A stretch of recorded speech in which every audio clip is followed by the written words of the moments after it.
Who Owns the Future? Jaron Lanier, Chapter 2. Digital technology changes the way power, or an avatar of power, such as money or political office, is gained, lost, distributed, and defended in human affairs. And right here I want to call it, I love the use of digital technology of describing power or the avatar of power. I like the use of thinking of this simulated power, which would be tied to simulacra and simulation. Like the avatar is a very digestible way to represent that simulated experience today. So just calling that out. But lately, network-empowered finance has amplified corruption and illusion, and the internet has destroyed more jobs than it has created. A simple example, I like this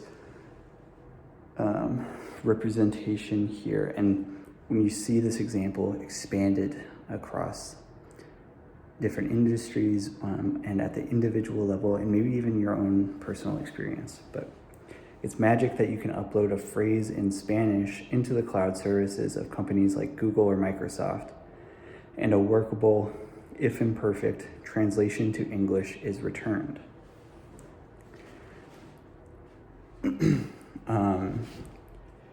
And so, I think it's easy for people to say, today, to just think technology is doing all of that work, and that the value created from this is created by the technology. But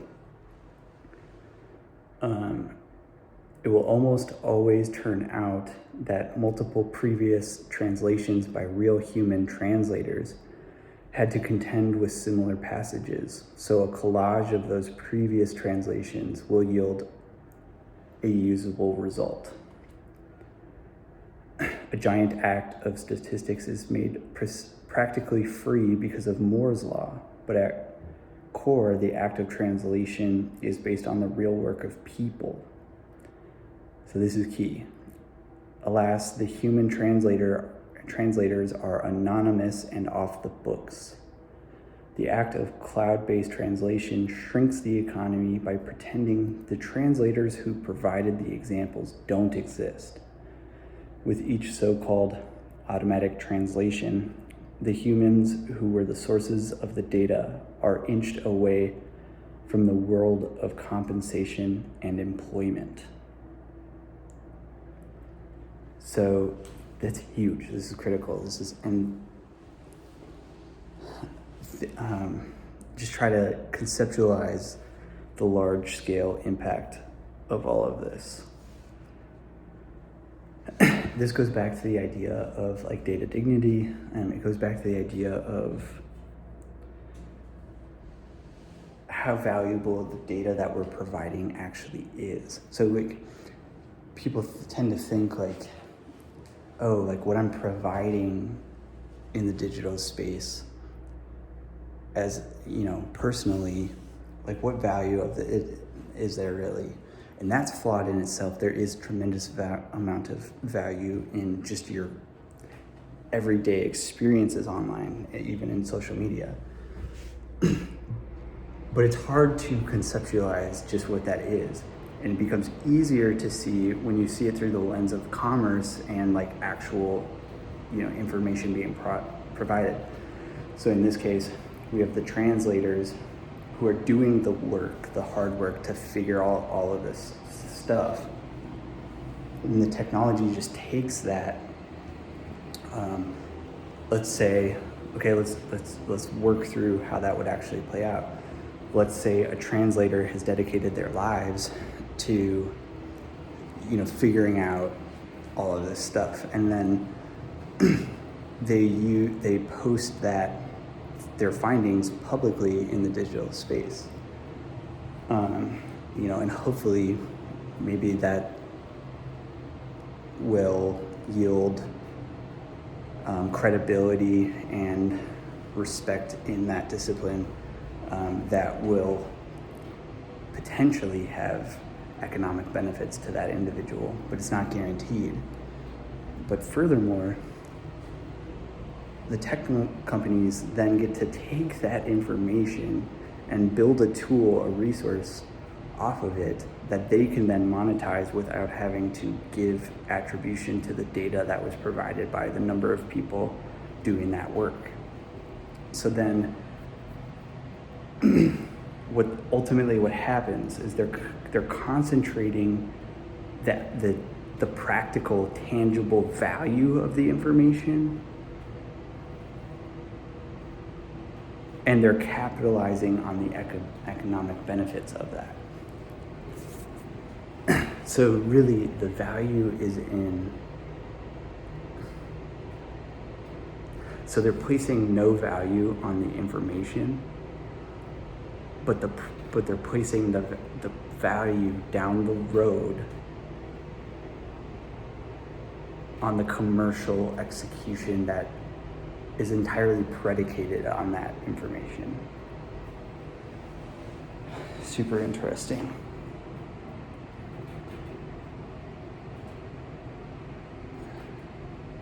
At the end of the day, even the magic of machine translation is like Facebook, a way of taking free contributions from the people and regurgitating them as bait for advertisers or others who hope to take advantage of being close to a top server. So, and then in a world of digital dignity, each individual will be the commercial owner of any data that can be measured from that person's state or behavior. Treating information as a mask behind which real people are invariably hiding means that digital data will be treated as being consistently valuable rather than inconsistently valuable. In the event that something a person says or does contributes even minutely to a database that allows, say, a machine language translation algorithm or a market prediction algorithm to perform a task, then a nano payment proportional both to the degree of contribution and the resultant value will be due to the person. And that's not even that crazy of a thought. That's like the idea of trademarking or copywriting. So the nano payments will add up, lead to no new social contract in which the people are motivated to contribute to an information economy in even more substantial ways.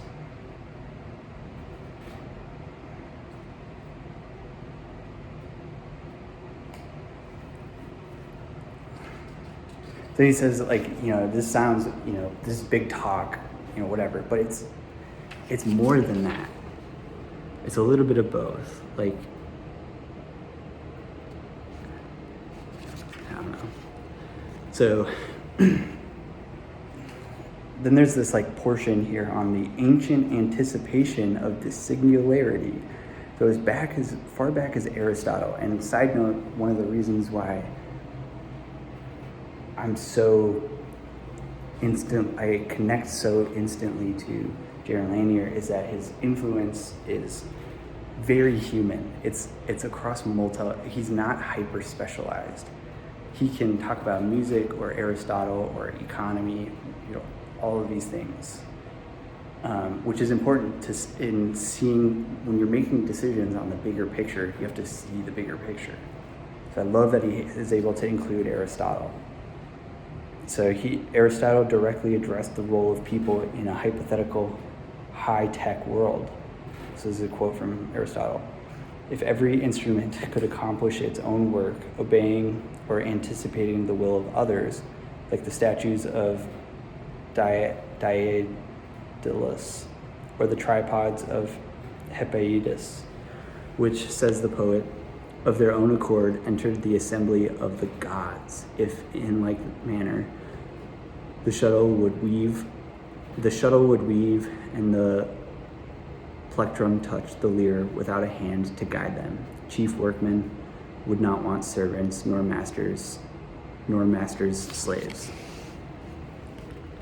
So this is Aristotle was recalling Homer's account of the god Hephaestus's robotic servant creations.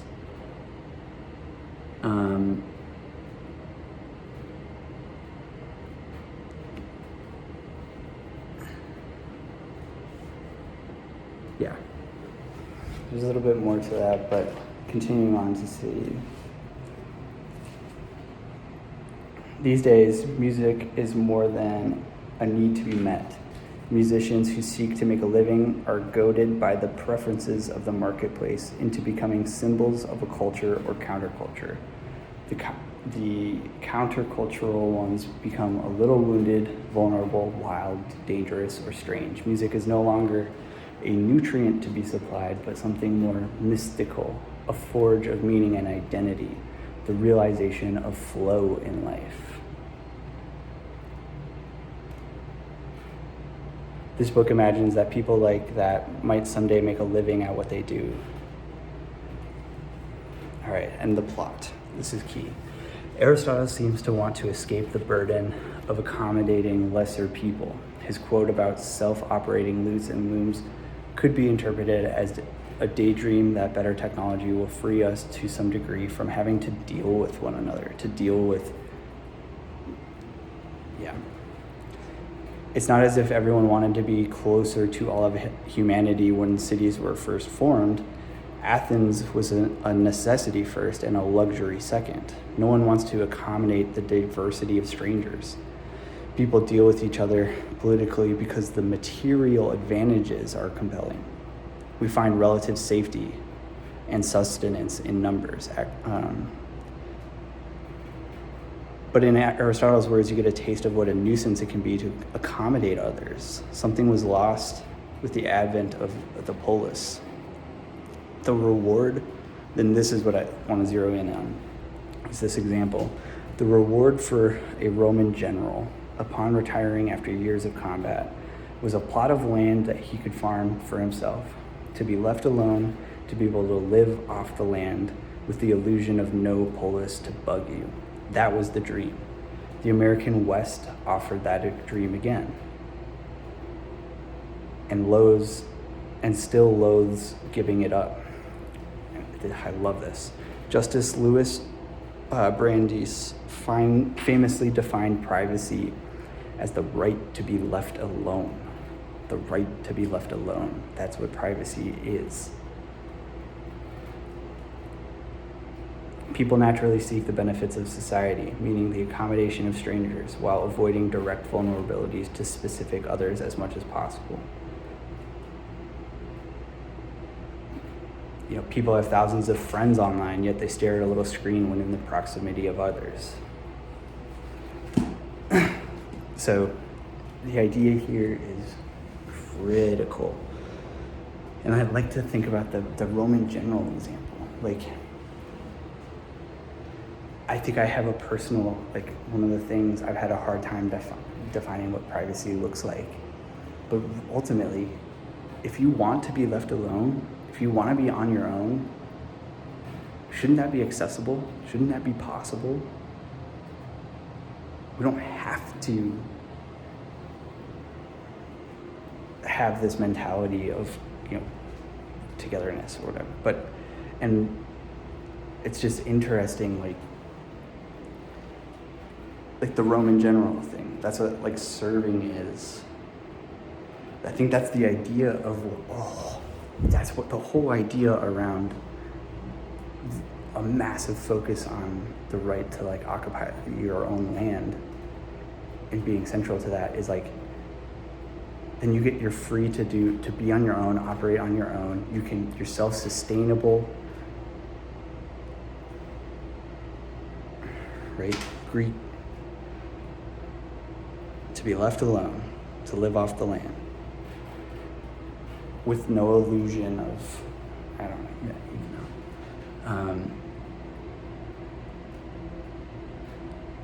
yeah. So all right, so this really serves as sort of getting the details. I'm gonna do a part 2 on my analysis.